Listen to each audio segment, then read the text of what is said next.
ಈಶ್ವರ ಮಾಡೋದೆಲ್ಲ ಅವಾಂತರ.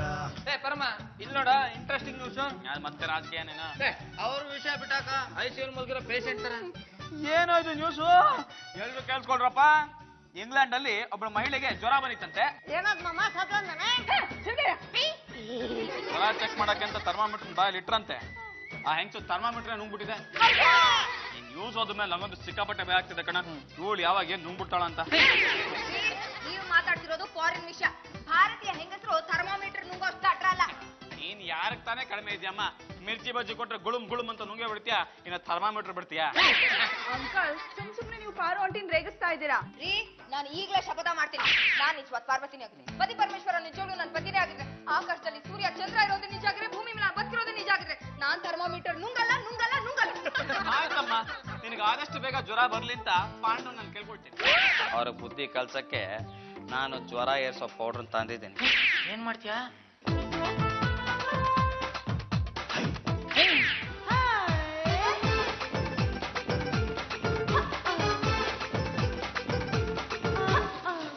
ಏನಮ್ಮ ನಿನ್ ಹತ್ರ ನಿಂತ್ರೇನೋ ಬಿಸಿ ಬಿಸಿ ಅನಿಸ್ತಾ ಇದೆ. ಪುಟ್ಲೇರಿ ನೋಡ ಜ್ವರ ಬಂದಿದೆ, ಹೇಳ ಇಲ್ಲ. ಏನೇ ಮೈ ಇಷ್ಟು ಸುಡ್ತಾ ಇದೆ, ಜ್ವರ ಬಂದಿದೆ. ಸಖತ್ ಹಾಟ್ ಮಗ. ರೀ ನನ್ ಮೈ ಯಾಕ್ರಿ ಬಿಸಿ ಇರತ್ತೆ? ಹೌದಮ್ಮ, ತಲೆ ಮೇಲೆ ಸಾಸಿವೆ ಹಾಕಿದ್ರೆ ಚಿಡ್ಚಿಟ ಅನ್ಬಿಡುತ್ತೆ. ಜ್ವರ ಬಂದಿದೆ, ನೀನ್ ನೋಡ್ಕೊಂಡಿಲ್ಲ ಕಣೆ. ಇನ್ನು ಜ್ವರ ಬಂದ್ರು ಹೇಳಲ್ಲ ರೀ, ಯಾಕಂದ್ರೆ ಡಾಕ್ಟರ್ ಕರ್ಕೊಂಡು ಹೋದ್ರೆ ಇಂಜೆಕ್ಷನ್ ಕೊಡ್ತಾರೆ ಅನ್ನೋ ಭಯ. ಹೋಗಮ್ಮ ಹೋಗಿ ರೆಸ್ಟ್ ತಗೋ. ಇನ್ನು ಕರ್ಕೊಂಡು ಹೋಗ್ರಿ. ಲೇ ಪರಮ, ಯಾವ ಡಾಕ್ಟರ್ ಕರೆಸ್ತೀಯಾ? 3-in-1 ಡಾಕ್ಟ್ರಾ? ಅವ್ರು ಬಂದ್ರೆ ಕೈಗೆ ಸಿಕ್ಕಿದ ಮಾತ್ರೆ ಎಲ್ಲ ಕೊಟ್ಬಿಡ್ತಾರ? ನಾನೊಬ್ಬ ಒಳ್ಳೆ ಡಾಕ್ಟರ್ನೇ ಕರೆಸ್ತೀನಿ. ಯಾರ? ಇನ್ನು ಮುಖದ ಮೇಲೆ ಮೀಸೆ ಗಡ್ಡ ಇಲ್ಲ ಅಂದ್ರೆ ಬೃಹನ್ನಳೆ ತರ ಕಾಣಿಸ್ತೀವಿ. ಮಗ ಮೀಸೆ ಗಡ್ಡ ಅಂಟಿಸ್ಕೊಂಡು ಒಂದ್ ಬಿಳಿ ಕೋಟ್ ಹಾಕೊಂಡು ಸೇಸ್ಕೋಪ್ ತಗೊಂಡು ಬಾರ. ನಿಮ್ಮನ್ನೆಲ್ಲೋ ನೋಡೋಂಗಿದ್ದಲ್ಲ. ನೀನು ಹುಟ್ಟಿದ್ದು ಹುಬ್ಳಿ ಹೆರಿಗೆ ಹಾಸ್ಪಿಟಲ್ ಅಲ್ವಾ? ನಿಮ್ಮ ಅವನಿಗೆ ಹೆರಿಗೆ ಮಾಡ್ತಿದ್ದು ನಾನೇ. ನಿನಗೆ ಮೊದಲನೇ ಇಂಜೆಕ್ಷನ್ ಕೊಟ್ಟಿದ್ದು ನಾನೇ. ಕಡೆ ಇಂಜೆಕ್ಷನ್ ಕೊಡೋ ಹಾಗೆ ಮಾಡಬೇಡ, ಸುಮ್ಮನೆ ನಿಂತ್ಕೊಂಡ್ಬಿಡು. ಏನು ಇಷ್ಟೊಂದು ಜ್ವರ ಸುಡ್ತಾ ಇದೆಯಲ್ಲ, ಎಲ್ಲಮ್ಮ ಉಸಿರು ಬಿಡು. ಉಸಿರು ಬಿಡಿಸ್ಬೇಡ್ರಿ, ಉಸಿರು ಬಿಡಿಸ್ಬೇಡ್ರಿ. ಸುಮ್ಮನೆ ನಿಂತ್ಕೊಳ. ಇದನ್ನ ಅವ್ರ ನಾಳೆಗೆ ತಳದಲ್ಲಿಡು. ನಾನು ಹಾಕ್ಬೇಕೆ? ಕಾಲ್ತುಗಳು ಕಾಂಪೌಂಡರ್ ಆಗ್ತೀಯಾ?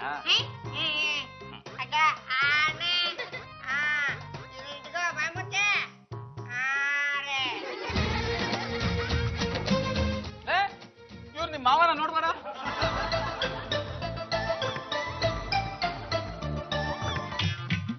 ನಿಮ್ಮ ಮಾವ ಅಲ್ವೇನೋ? ಅಯ್ಯೋ ಬಾರ ಬಾರ ಬಂದಿದೆ. ಡಾಕ್ಟ್ರೆ ಎಷ್ಟಿದೆ ಜ್ವರ? ನೋಡೋಣ. ಏ ಕುಳ್ಳ, ಥರ್ಮೋಮೀಟರ್ ಎಲ್ಲಿಟ್ಟ? ಅಯ್ಯಯ್ಯ, ಆಯ್ತು ಆಯ್ತು, ಎಡವಟ್ಟಾಯ್ತು. ನೋಡ್ರಿ, ಬಾಯಿ ಚಪ್ಪರಿಸ್ತಾ ಇದಾರೆ, ಥರ್ಮೋಮೀಟರ್ನ ನುಂಗ್ಕೊಂಡ್ಬಿಟ್ಟಿದ್ದಾರೆ. ಪಾರು ಆಂಟಿ ಕಾಫಿ ಕೊಟ್ರೆ ಯಾಕೆ ತಟ್ಟೆಗೆ ಹಾಕಿದ್ರು? ಥರ್ಮೋಮೀಟರ್ ಮೇಲೆ ಬಿಸಿ ಕಾಫಿ ಬಿದ್ರೆ ಓಡೋಕೈತಿ. ಪಾಪ ಆಂಟಿ ಪರಿಸ್ಥಿತಿ ನೋಡಿದ್ರೆ ತುಂಬಾ ಬೇಜಾರಾಗುತ್ತೆ ಕಣು. ನನ್ನ ಪರಿಸ್ಥಿತಿ ನೋಡಿದ್ರೆ ತೆಗೆದು ತಾಟ್ಬಿಡೋಣ ಅನ್ಸುತ್ತೆ. ಇವತ್ತು ಕಾಫಿಗೆ ಒಂದು ಭೂಷಣ. ಹೇಗಿದ್ದಾರೆ ಪೇಷಂಟು? ಎಲ್ಲ ನೀವ್ ಹೇಳ್ಬೇಕು ಡಾಕ್ಟ್ರೆ.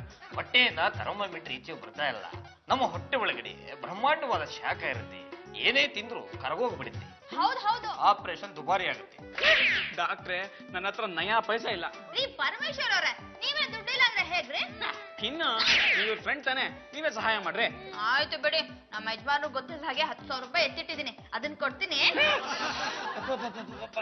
ಅದನ್ನ ಡಾಕ್ಟರ್ಗೆ ಅಡ್ವಾನ್ಸ್ ಅಂತ ಕೊಟ್ಬಿಡ್ರಿ. ಪ್ಲೀಸ್, ಹೇಗಾದ್ರೂ ಮಾಡಿ ನಮ್ಮ ಪಾರು ಆಂಟಿನ ಉಳಿಸಿ. ಬೇಕಾದ್ರೆ ನಿಮ್ ಕಾಲಕ್ಕೆ ಬೀಳ್ತೀನಿ. ಈ ಬಿಸಿಲಲ್ಲಿ ತಂಗಾಳಲಿ